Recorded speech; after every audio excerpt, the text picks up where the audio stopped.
Hello, welcome to my channel. ഞാൻ ഉഷ രഘുനന്ദന്. ഇന്ന് ഈ വീഡിയോയിൽ നമ്മൾ ഡിസ്കസ് ചെയ്യാൻ പോണത് 5ാം ക്ലാസ്സിലെ ഒരു പാഠഭാഗത്തിലെ ചില ക്വസ്റ്റ്യൻസ് ആണ്. അപ്പോൾ നമുക്ക് ക്വസ്റ്റ്യൻസ് നോക്കാം. Draw A rectangle divided into 6 equal parts and shade 2/6. എന്താണ് പറയുന്നത്? ഒരു ചതുരം വരച്ച് അതിനെ 6 തുല്യ ഭാഗങ്ങളാക്കി അതിലെ 2 ഭാഗം എന്ത് ചെയ്യാണ്? ഷെയ്ഡ് ചെയ്യാനാണ് പറയുന്നത്. അപ്പോൾ നമ്മൾ എന്ത് ചെയ്യുക? ഒരു റെക്റ്റാങ്കിൾ വരയ്ക്കുക. ചതുരം നമ്മൾ വരച്ചു. ഓക്കെ, ഇനി എന്താ ചെയ്യേണ്ടത്? ഇതിന് ഇപ്പൊ എത്ര തുല്യ ഭാഗങ്ങളുണ്ട് നമുക്ക് ഇവിടെ കണ്ടറിയാം അല്ലെ? എത്ര തുല്യ ഭാഗങ്ങളാണ്? 1, 2, 3, 4, 5, 6. There are 6 equal parts അല്ലെ? അതില് ഇവിടെ എന്താണ്? ഇവിടെ ഫ്രാക്ഷൻ തന്നിരിക്കുന്നത് നോക്കൂ. ഈ ഭിന്നസംഖ്യ എന്താണ്? 2/6 എന്ന് വെച്ചാൽ 6 തുല്യ ഭാഗമുണ്ട്. അതില് 2 ഭാഗം നമ്മൾ എന്ത് ചെയ്യണം? ഷെയ്ഡ് ചെയ്യണം അല്ലെ? അപ്പോ എന്താ പറയുന്നത്? ഷെയ്ഡ് ചെയ്യാൻ പറഞ്ഞിട്ടുണ്ട്. അപ്പൊ 6 നമ്മൾ 2 ഷെയ്ഡ് ചെയ്യും, ഏതെങ്കിലും 2. ഇപ്പൊ ഞാൻ ആദ്യത്തെ 2 ഷെയ്ഡ് ചെയ്യണമെന്ന് വിചാരിക്കുക. അപ്പൊ ഇതിനെ നമുക്ക് ഇങ്ങനെ തന്നെ പറയാലോ. ഇത് എത്ര ഷെയ്ഡ് പോർഷൻ ഷെയ്ഡായി? 2 പോർഷൻ ഷെയ്ഡായി അല്ലെ? അപ്പൊ 6ൽ നിന്ന് 2 ഭാഗം എന്ത് ചെയ്യും? 2 പാർട്ട് നമ്മൾ എന്ത് ചെയ്തു? അതില് ഷെയ്ഡ് ചെയ്തു.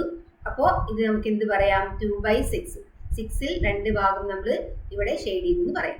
ഓക്കെ, അപ്പൊ അതാണ് നമ്മളുടെ എ പാർട്ട് ക്വസ്റ്റ്യൻ. ഇനി സെക്കൻഡ് പാർട്ട്, ബി പാർട്ടിൽ എന്താ പറയുന്നത്? Right 2 fractions equivalent to 4/8.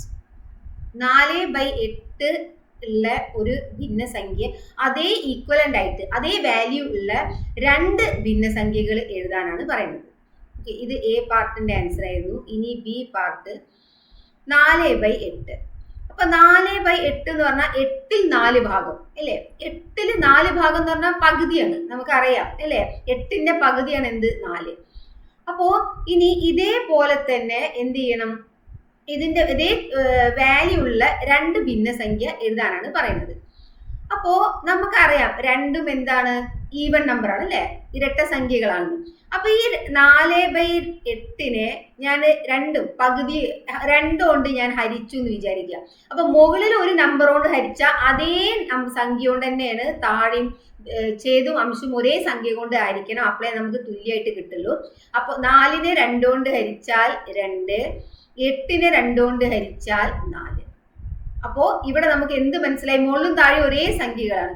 അപ്പൊ ഇത് നമുക്ക് മനസ്സിലാക്കാൻ എന്താ കഴിയുന്നത്? 4/8 ആണെങ്കിലും 2/4 ആണെങ്കിലും രണ്ടും എന്താണ്? ഒന്ന് തന്നെയാണ്. 8ന്റെ പകുതിയാണ് 4 അല്ലെ? അപ്പൊ ഇത് പകുതിയായി. അതേപോലെ 4ന്റെ പകുതിയാണ് എന്ത്? 2. അപ്പൊ ഇതും എന്തായി? പകുതിയായി. ഇനി നമുക്ക് എന്ത് കിട്ടി? 2/4 കിട്ടി. ഇനി 2/4 നമുക്ക് ഒന്നും കൂടി എന്ത് ചെയ്യാം? സിംപ്ലിഫൈ ചെയ്യാലോ. മുകളിലും അംശവും ഛേദവും എന്താണ്? ഈവൻ നമ്പർ ആണ് അല്ലെ? അപ്പൊ രണ്ടും ഇരട്ട സംഖ്യ ആയതുകൊണ്ട് മുകളിലും നമുക്ക് 2 കൊണ്ട്, അതേപോലെ തന്നെ താഴെയും എന്താണ്? 2 കൊണ്ട് ഹരിക്കാം. അപ്പൊ 2നെ 2 കൊണ്ട് ഹരിച്ചാൽ 1, 4നെ 2 കൊണ്ട് ഹരിച്ചാൽ 2. അപ്പൊ ഇതിന്ന് നമുക്ക് എന്താണ് ആൻസർ ആയിട്ട് കിട്ടുന്നത് നമുക്ക് നോക്കി നോക്കാം. ഇപ്പൊ ഇവിടെ നോക്കി നോക്കൂ. 4/8 ആയാലും അതേപോലെ തന്നെ 2/4 ആയാലും അതേപോലെ തന്നെ 1/2 ആയാലും ദേ ആർ ഈക്വൽ. ഒക്കെ എന്താണ്? സെയിം ആണ്. ബിക്കോസ് നമ്മൾ എന്ത് ചെയ്യുന്നത്? മുകളിലും താഴെ ന്യൂമറേറ്ററും ഡിനോമിനേറ്ററും ഒരേ സംഖ്യ കൊണ്ട്, ഇപ്പൊ അത് ഗുണിക്കുകയാണെങ്കിൽ പോലും നമ്മൾ എന്ത് ചെയ്താൽ മതി? മുകളിലും താഴെ ഒരേ സംഖ്യ കൊണ്ട് ഗുണിക്കുക ഹരിക്കുക ചെയ്ത് കഴിഞ്ഞാൽ നമുക്ക് ഒരേ വാല്യൂ ഉള്ള അംശവും ചെയ്ത് ഒരേ വാല്യൂ എന്ന് വെച്ചാൽ 4/8 ഇപ്പൊ ഞാൻ 4/8 2 കൊണ്ട് മുകളിൽ ഗുണിച്ചു, താഴെ 2 കൊണ്ട് ഗുണിച്ചാൽ എനിക്ക് എന്ത് കിട്ടും? 8/16 കിട്ടും. എനിക്ക് പറയാം 4/8 ആണെങ്കിലും 8/16 ആണെങ്കിലും തുല്യാണെന്ന് പറയാം. ഓക്കെ, ഇവിടെ നമ്മൾ ഒന്ന് ചുരുക്കിയേ ഉള്ളൂ. നമുക്ക് മൾട്ടിപ്ലൈ ചെയ്തിട്ടും ചെയ്യാം. ഏത് സംഖ്യ വേണമെങ്കിലും ഗുണിക്കാം മുകളിലും താഴെ. ഓക്കെ, ഇനി അതിൽ തന്നെ മൂന്നാമത്തെ ചോദ്യം എന്താണ്? സിംപ്ലിഫൈ ചെയ്യാനുള്ളതാണ്. ഇപ്പൊ 12/16 ഉണ്ട്. അതിനെ ഒന്ന് സിംപ്ലിഫൈ ചെയ്ത് ചുരുക്കിയിട്ട് ഒരു ഷോർട്ടായിട്ട് ഒന്ന് എഴുതണം. അപ്പോ 12/16. അപ്പോൾ ആദ്യം നമ്മൾ ഈ ചുരുക്കുമ്പോ നോക്കേണ്ടത് എന്താ വെച്ചാല് രണ്ടും ഇരട്ട സംഖ്യ ആണോ എന്ന് നോക്കുക. രണ്ടും ഈവൻ നമ്പർ ആണെങ്കിൽ നമുക്ക് എളുപ്പമാണ്. എന്താ ചെയ്യുക? കാരണം ഈവൻ നമ്പർ ആണെങ്കിൽ നമുക്ക് അറിയാം അല്ലെ? രണ്ടും എന്താണ്? മുകളിലും താഴെ 2 സംഖ്യയും എന്തില് ഡിവിസിബിൾ ആണ്? 2ൽ ഡിവിസിബിൾ ആണ്. അപ്പോ മുകളിലും താഴെയും നമുക്ക് എന്തുകൊണ്ട് ഡിവൈഡ് ചെയ്യാം? ഇവിടെ അംശവും 2 കൊണ്ട് ഡിവൈഡ് ചെയ്യാം, താഴെയും എന്ത് 2 കൊണ്ട് ഡിവൈഡ് ചെയ്യാം. അത് രണ്ടും ഈവൻ നമ്പർ ആകുമ്പോൾ മാത്രമേ നമുക്ക് അങ്ങനെ നോക്കാൻ പറ്റുള്ളൂ കേട്ടോ. അപ്പൊ രണ്ടും 2ന്റെ ടേബിളിൽ ഡിവിസിബിൾ ആണ്. അപ്പൊ 12നെ 2 കൊണ്ട് ഹരിച്ചാൽ 6ഉം അതേപോലെ 16നെ 2 കൊണ്ട് ഹരിച്ചാൽ എന്താണ് 8ഉം കിട്ടി. ഓക്കെ, ഇനി ശരിക്കും നമ്മൾ ചുരുക്കി എഴുതാന്ന് പറഞ്ഞാല് മുകളിലും താഴെയുള്ള സംഖ്യയിൽ കോമൺ ആയിട്ടുള്ള ഫാക്ടർ ഘടകം നോക്കിയാൽ മതി. പക്ഷെ അത് നമുക്ക് എന്താ വെച്ചാൽ ഘടകങ്ങളൊക്കെ നോക്കി വരണം. പക്ഷെ ഏറ്റവും എളുപ്പം എന്താ വെച്ചാൽ ഇരട്ട സംഖ്യ ആണെങ്കിൽ 2 കൊണ്ട് അങ്ങ് ചെയ്യാം. അപ്പൊ ഇവിടെ വീണ്ടും നമുക്ക് കിട്ടുന്നത് എന്താണ്, മുകളിലും താഴെയും ആ ഒരു ഫ്രാക്ഷൻ എന്താ, രണ്ടും ന്യൂമറേറ്ററും ഡിനോമിനേറ്ററും എന്താണ് ഈവൻ നമ്പർ ആണ്. അപ്പൊ വീണ്ടും നമുക്ക് ഇവിടെ എന്ത് ചെയ്യാൻ പറ്റും, 2 കൊണ്ട് ഹരിക്കാം. 2 കൊണ്ട് ഹരിച്ചു, ഇവിടെയും എന്താണ് 2 കൊണ്ട് ഹരിച്ചു. 6നെ 2 കൊണ്ട് ഹരിച്ചാൽ 3, 8നെ 2 കൊണ്ട് ഹരിച്ചാൽ 4. ഇനി 3/4 ഇതിന് കോമൺ ആയിട്ട് ഒരു ടേബിളിലും എന്താണ് 2 നമ്പറും പോവില്ല. ബിക്കോസ് ഒന്ന് പ്രൈം നമ്പറും ആണ്, ഒന്ന് എന്താണ് ഈവൻ നമ്പറും ആണ്, ഒരു അഭാജ്യ സംഖ്യയും ഒരു ഇരട്ട സംഖ്യയാണ്. അപ്പൊ ഇവിടെ കഴിഞ്ഞു. അപ്പൊ ഇതിന്റെ സിംപ്ലിഫൈഡ് ഫോം എന്ന് പറയുന്നത് നമുക്ക് എന്ത് കിട്ടി, 3/4 ആണെന്ന് കിട്ടി. ഇനി അടുത്ത ഭാഗം, ഇത് സി പാർട്ടായിരുന്നു. ഇനി ഡി പാർട്ടിന്റെ ഉത്തരം എന്താ, right 1 2/3 as an improper fraction. 1 2/3 ആണ് ഇപ്പൊ തന്നിരിക്കുന്നത്. അതിനെ നമുക്കൊരു ഭിന്നസംഖ്യയായിട്ട് എഴുതണം. അപ്പൊ 1 2/3 ആവുമ്പോൾ ഭിന്നസംഖ്യയായിട്ട് എഴുതാൻ നമ്മൾ എന്ത് ചെയ്യും, 1 × 3 3. 1 × 3 3. 3ല് എന്ത് കൂട്ടിയാൽ മതി, ഈ മോള് തന്ന 2 കൂടി കൂട്ടുമ്പോൾ നമുക്ക് എന്ത് കിട്ടും, 5 എന്ന് കിട്ടും. താഴെയുള്ള 3 അതേപോലെ തന്നെ ഇട്ട് കൊടുക്കുക, 3 തന്നെ. ഓക്കെ, ഇനി അടുത്ത ചോദ്യം, divide A circle into 8 parts and shade 3/4 of it.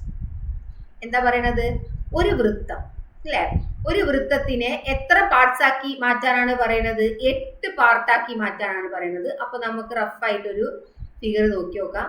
ഒരു സർക്കിളിന് ഇപ്പൊ എത്ര പാർട്ടായി, 4 പാർട്ടായല്ലോ. ഓക്കെ, ഇനി ഇതിനെ എത്ര പാർട്ടാക്കാനാണ് പറയുന്നത്, 8 പാർട്ടാണ് പറയുന്നത്. അപ്പൊ നിങ്ങൾ കറക്റ്റ് ആയിട്ട് സ്കെയിലൊക്കെ മെഷർ ചെയ്ത് വരയ്ക്കുമ്പോൾ കറക്റ്റ് നിങ്ങൾക്ക് 8 ഭാഗം കിട്ടും. അപ്പൊ ഒന്നുകൂടി നമുക്ക് വരച്ചു നോക്കാം. ഇതിനൊരു കറക്റ്റ് ഒരു സർക്കിളില് സ്കെയിലൊക്കെ എടുത്ത് വരയ്ക്കുക. അപ്പൊ കറക്റ്റ് ആയിട്ട് നമുക്ക് കിട്ടും. അപ്പൊ ഇവിടെ നോക്കി നോക്കൂ, 4 തുല്യ ഭാഗമായി അതിനെ വീണ്ടും നമ്മൾ പീസാക്കി മാറ്റി. അപ്പൊ നമുക്ക് 8 ഈക്വൽ പാർട്സ് കിട്ടും. ഓക്കെ, ഇനി ഇവിടെ പറയണത് 8 ഈക്വൽ പാർട്സ് ആക്കി, പക്ഷേ 3/4 ഭാഗം, ദാറ്റ് ഈസ് 3/4, 3/4 ഭാഗം ഷെയ്ഡ് ചെയ്യാനാണ് പറയുന്നത്. അപ്പൊ ഇതിന്റെ 3/4 ഭാഗം കണ്ടെത്തുക എന്ന് പറഞ്ഞാല് എന്താണ്, നമുക്കൊന്ന് ചെയ്തു നോക്കണം അല്ലേ. അപ്പൊ ഇതിന്റെ 3/4 ഭാഗം എന്ന് പറഞ്ഞാൽ നമുക്ക് ഏറ്റവും എളുപ്പം നമ്മൾ എങ്ങനെ ചെയ്യാം. ഇപ്പൊ നോക്കൂ, നമ്മൾ ആദ്യത്തെ ഒരു ക്വസ്റ്റ്യൻ ചെയ്തു.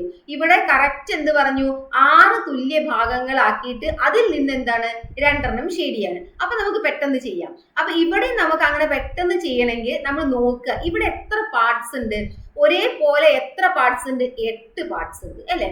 അപ്പൊ നമ്മൾ നോക്കുക, നമുക്ക് തന്ന ഫ്രാക്ഷനെ ഡിനോമിനേറ്റർ അതിന് 8 ഭാഗങ്ങൾ നമുക്ക് ആക്കണമെങ്കിൽ ഇവിടെ എന്ത് ചെയ്യണം, താഴെ ഈ 4നെ 2 കൊണ്ട് ഗുണിച്ചാൽ മതി, അത് 8 ആയി.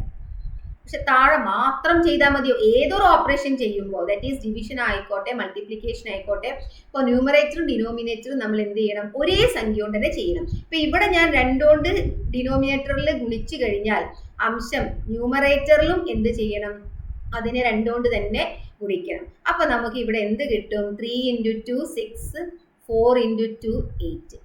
അപ്പൊ എന്താണ് ഇതിനർത്ഥം, 8ൽ 6 ഭാഗം അല്ലെ. അപ്പൊ ഇവിടെ എന്താ പറയുക, 8. അപ്പൊ നമുക്ക് ഇവിടെ ഷെയ്ഡ് ചെയ്യേണ്ടത് 8ൽ 6 ഭാഗമാണ്. എന്താ കാരണം, 3/4 ആണെങ്കിൽ 6/8 ആണെങ്കിൽ രണ്ടും തുല്യാണ്. അതെങ്ങനെ തുല്യായത്, ബിക്കോസ് നേരത്തെ ഞാൻ പറഞ്ഞു, നമുക്ക് തുല്യാക്കണമെങ്കിൽ മുകളിൽ ഏത് നമ്പർ കൊണ്ടാണോ ഗുണിക്കുന്നത് അതേ നമ്പർ കൊണ്ട് തന്നെ നമ്മൾ താഴെ ഗുണിച്ചു കഴിഞ്ഞാൽ നമുക്ക് കിട്ടണ ഫ്രാക്ഷൻ ഈ ഒരു ഫ്രാക്ഷൻ എന്തായിരിക്കും, തുല്യായിരിക്കും. ബിക്കോസ് ഇവ കോമൺ ആയത് 2 ഇത് നമ്മൾ 2 മുകളിലും ഒരേ നമ്പറാണ് ചെയ്യുന്നത് അല്ലെ. അപ്പൊ അതേ ഫ്രാക്ഷൻ തന്നെ. ഇനി ഇതിനെ നമ്മളൊന്ന് സിംപ്ലിഫൈ ചെയ്ത് നോക്കൂ. ഇതിനൊന്ന് ചുരുക്കി കഴിഞ്ഞാൽ 3 കൊണ്ട് ഹരിച്ച് 2 കൊണ്ട് ഹരിച്ച് ഇത് 2 കൊണ്ട് ഹരിച്ച് നമുക്ക് വീണ്ടും കിട്ടുക 3/4 തന്നെയാണ് അല്ലെ. അപ്പോ 3/4 ആണെങ്കിൽ 6/8 ആണെങ്കിൽ തുല്യാണ്. അപ്പൊ ഇപ്പൊ നമുക്ക് എന്താണ്, ഷെയ്ഡ് ചെയ്യാൻ എളുപ്പമായി. എന്താ കാരണം, 8 ഭാഗത്തിൽ നിന്ന് 6 ഭാഗം ഷെയ്ഡ് ചെയ്താൽ മതി നമുക്ക് മനസ്സിലായി.